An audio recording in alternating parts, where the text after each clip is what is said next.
Jepoy, oh. Dr. Quack-Quack, anong kayang gawin nito? Hindi yan ordinaryong shades. Kapag suot mo yan, may kita mo kung sino yung crush ng isang tao. Uy, mukhang maganda yun ah. O, sige. Jepoy!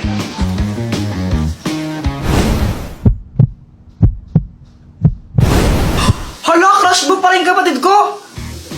Ha? Si Joanna? Uy, hindi ha. Hindi ko siya crush. Uy, kunwari ka pa. Shh! Huwag kang maingay. Baka marinig ni Joanna. Paano ba nalaman?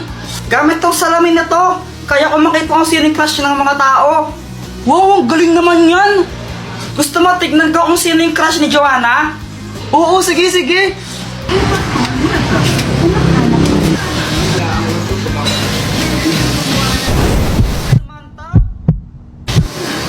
Uy, boy, crush ka rin ni Joanna.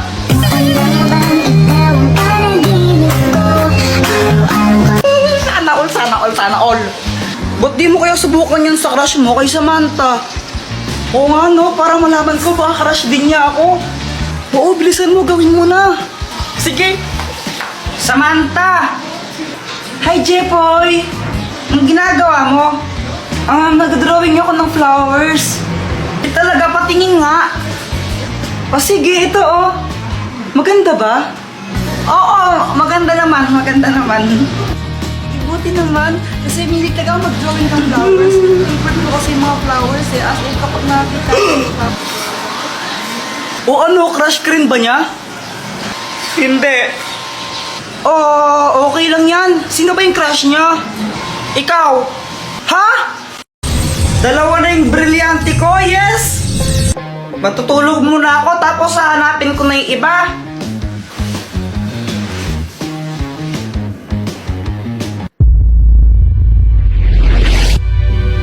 Ang tagal kong hinahanap yan, nasa iyo lang pala.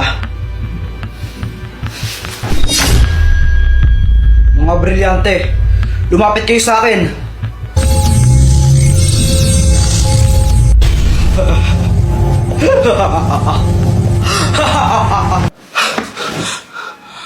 Panaginip lang pala.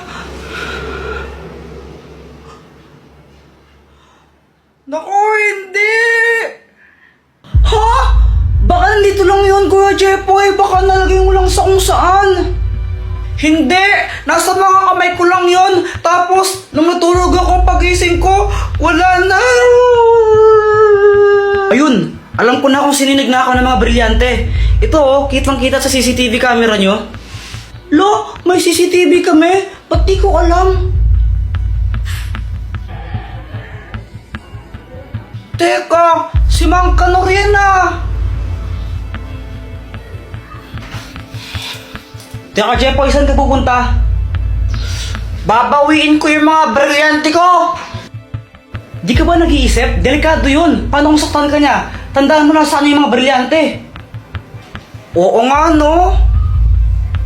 Teka, may naisip ako. Hoy, Mang Canor, ibigay mo sa akin yung mga brilyante ko. Ha? Anong sabi mo? Ang sabi ko, ibigay mo sa akin yung mga brilyante ko. Ah, gusto mo to? Kunin mo kung kaya mo kong talunin. Oo, hindi kita kaya, lalo na sa'yo yung mga brilyante. Pero kilala ko kung sino yung may kayang tumalo sa'yo. Talaga? At sino naman yun? Susie. Di ba yun yung kabit mo? Nakita ko kayo ng isang araw. Magka-holding hands kayo. Paano kung sabihin ko kaya sa asawa mo yun? Ano ang mangyayari? Hindi totoo yan.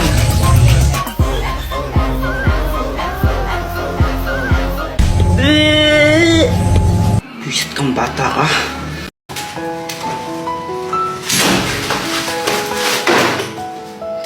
O Jepoy, bad trip ka ata. Di ba halata?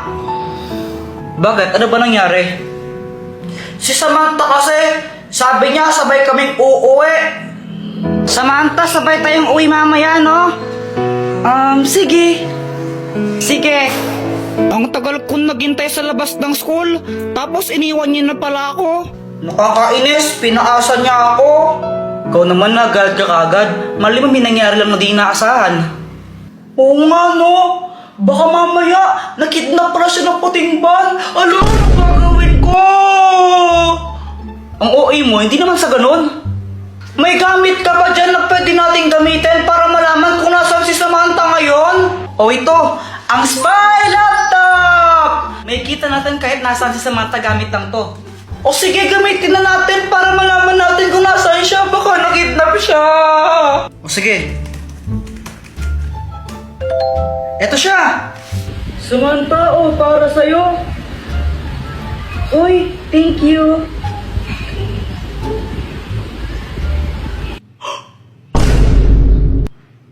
Sabi na di talaga ito magandang idea eh.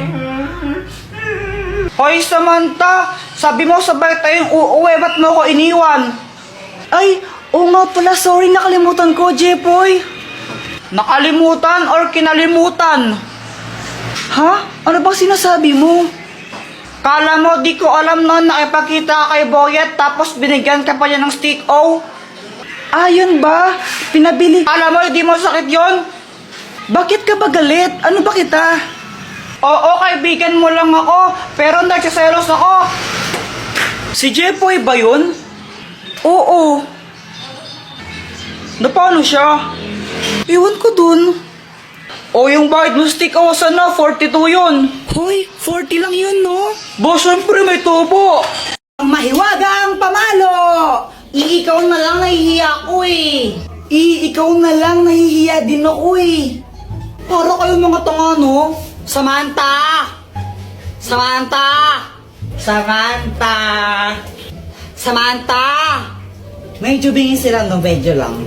Bakit? Tara, laro tayo! Tara! Anong lalaroin natin? 10-20.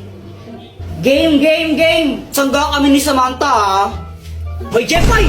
Ano yata kang bata ka, ha? Hala, Jepoy, lagot ka. Galit mama mo sa'yo. Nangupit ka na naman siguro, Kuya Jeffoy. Lagot ka niyan. Dr. Quack Quack, tulungan mo ako. Oh, anong kailangan mo? Si mama, inahabol niya ako. Gusto niya akong paluin. Galit na galit siya sa akin. Ano ba kasing ginawa mo? Ba't galit nanay mo sa'yo?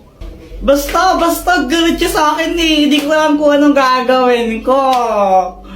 Puro ka kasi kalokohan, kaya ka napapagalitan eh. O ito, gamitin mo. Ang mahiwagang pamalo! Pag pinalo mo to sa nanay mo, di na siya magagalit sa'yo. O sige, Dr. Quack Quack. Salamat. Mama, sorry na. Hindi ka ng bata ka, no? Wala ka nang ginawa, di mangupit na mangupit sa wallet ko. Nagigil na ako. Sabi gusto... anak, gusto ko lang sabihin sa'yo na okay lang sa akin kahit mangupit ka lang mangupit sa wallet ko. O ito, 20 pesos, pang merenda mo. Thank you pa. Oh.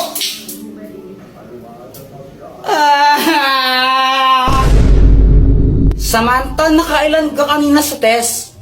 Ano, 10/10. Wow, sana all matalino. Lo, parang ewan, madali lang kasi yung test kanina. O ikaw, Jepoy, nakailan ka? 3. Ang baba mo naman. O ikaw ba, nakailan ka? 2. Natawanan mo ako, mas bobo ka pa pala sa akin. At least galis. Tara, doon na lang tayo gumawa ng assignment sa amin. Sabay-sabay na tayo. O sige, tara. O sige. O sige, punta na lang tayo sa amin na. Okay. Jepoy. Dito, pasok kayo.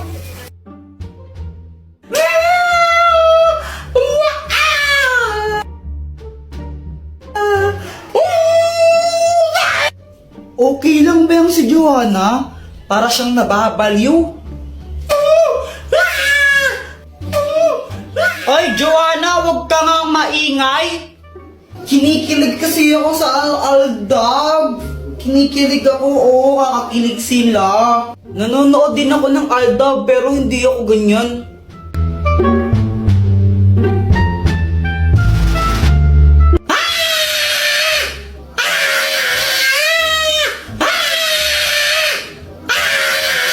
Guys, wait lang, may kukunin lang ako sa labas na.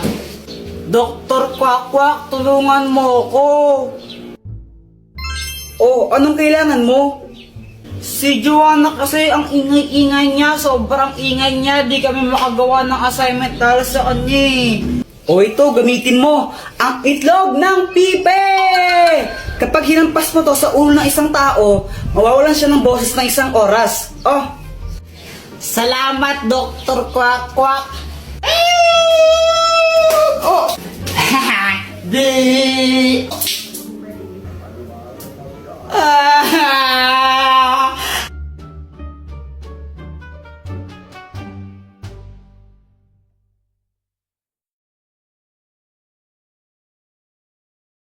ingay-ingay mo kasi gumagawa kami ng assignment.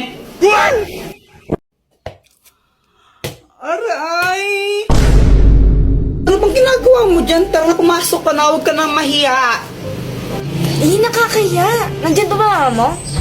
Wala siya, doon siya kalaaling bebang ng tong its yun. Tara na, parang ibang asa punutan kita pag di ka pumasok. Para kang ewan no, kurtun kaya kita dyan. Tara na kasi. Kuya Jepoy, siya si Pat, yung classmate ko. Gagawa kami ng project now eh. Siya nga pala, Joanna, sabi ni mamay ko dumugugas sa mga plato ha. Whatever.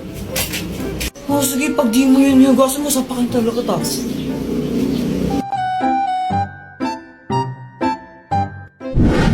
Hi, Jepoy.